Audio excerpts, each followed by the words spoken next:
kembali dengan saya Bastian Syanipar dari kelas 12 MIPA 2 absen nomor 3. Pada video kali ini saya ingin menampilkan cerita sejarah singkat tentang pengalaman pribadi saya. Maka dari itu tanpa berlama-lama lagi, mari kita tonton. Selamat menonton. Namaku adalah Bastian Syanipar, biasa dipanggil Bastian atau Bas. Aku lahir pada tanggal 2 Mei tahun 2004, bertepatan dengan Hari Pendidikan Nasional. Aku lahir di kota Palembang atau disebut kota Pempek. Akan tetapi, darah Batak selalu mengalir di hidupku. Aku merupakan anak tunggal dari ayah dan ibuku. Ya, tidak memiliki kakak atau adik. Ayah dan ibuku merupakan keturunan keluarga Batak. Mereka lahir di daerah Sumatera Utara atau di dekat Medan. Maka dari itu, seperti yang aku sebutkan di awal tadi, meskipun aku lahir di kota Palembang atau di kota Pempek, akan tetapi darah Batak selalu mengalir di hidupku. Pada tahun 2005, saat usiaku menginjak 1 tahun, ibuku mengikut sertakan diriku pada ajang kalender model bayi tahunan. Nah, pada saat itu, fotoku saat masih bayi terpilih untuk masuk ke dalam kalender bayi tahunan. Berikut fotonya. Imut bukan? Saat aku masih kecil, selain dirawat oleh ayah dan ibuku, aku juga dirawat oleh tulang dan nantulangku, yaitu panggilan paman dan bibi dalam bahasa Batak. Sedari kecil hingga sekarang, kasih sayang mereka kepadaku tidak pernah hilang. Mereka selalu membimbing dan memberi pengajaran yang baik kepadaku. Maka dari itu, aku sangat cinta kepada mereka. Ceritaku berlanjut pada tahun 2013. Ayah dan ibuku mulai melihat bakat yang ada pada diriku, yaitu bermain piano. Karena sedari kecil, aku selalu diajarkan oleh tulang atau pamanku untuk bisa bermain piano. Maka dari itu, untuk mengasah lebih kemampuanku dalam bermain piano, ayah dan ibuku akhirnya mendaftarkanku ke les piano. Setelah aku tergabung di dalam les piano tersebut, aku semakin paham dan mengerti untuk bermain piano. Pada tahun 2013, aku mulai mengikuti konser yang diadakan oleh tempat les pianoku, dengan lagu yang kumainkan pertama kali berjudul Moonlight Sonata, karya Ludwig van Beethoven. Tidak cukup di situ saja, lanjut pada tahun 2016, aku kembali ikut serta tampil di dalam konser yang diadakan les pianoku juga.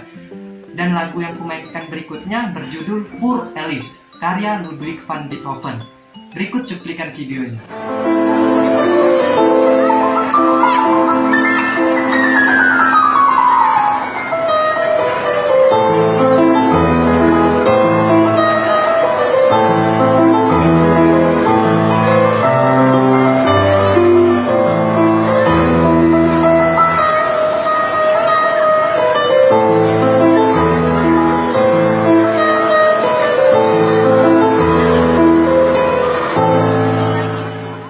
Selain mengikuti konser-konser dan lomba-lomba yang diadakan tempat lesku, aku juga mulai ikut serta dalam pelayanan musik di gerejaku.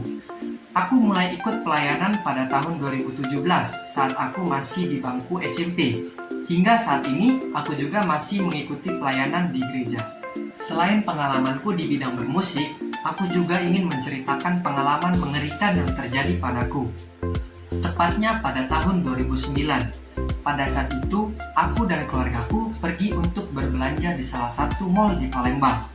Sepulang dari berbelanja, kami kelaparan dan ingin makan di salah satu restoran ayam goreng di Palembang. Setelah ibuku memesan makanan dan ingin membayar di kasir, aku pun ikut bersama ibuku menuju ke tempat kasir. Disitulah kejadian mengerikan terjadi. Pada saat itu, aku sangat penasaran untuk melihat ke atas meja kasir. Akan tetapi, karena tubuhku yang masih sangat kecil, sehingga membuatku tidak dapat melihat meja kasir tersebut. Hal tersebut memaksaku untuk lompat-lompat agar dapat melihatnya. Akan tetapi, pada saat aku melompat, hidungku terkena bagian tajam meja kasir tersebut, sehingga mengakibatkan hidungku terluka dan mengeluarkan banyak darah. Setelah itu, aku pun langsung menangis dengan keras, dan seketika ibuku langsung terkejut dan segera memanggil petugas untuk meminjam alat P3K. Setelah itu, ibuku pun langsung menghampiriku dan memberi pengobatan serta memberikan ketenangan kepadaku.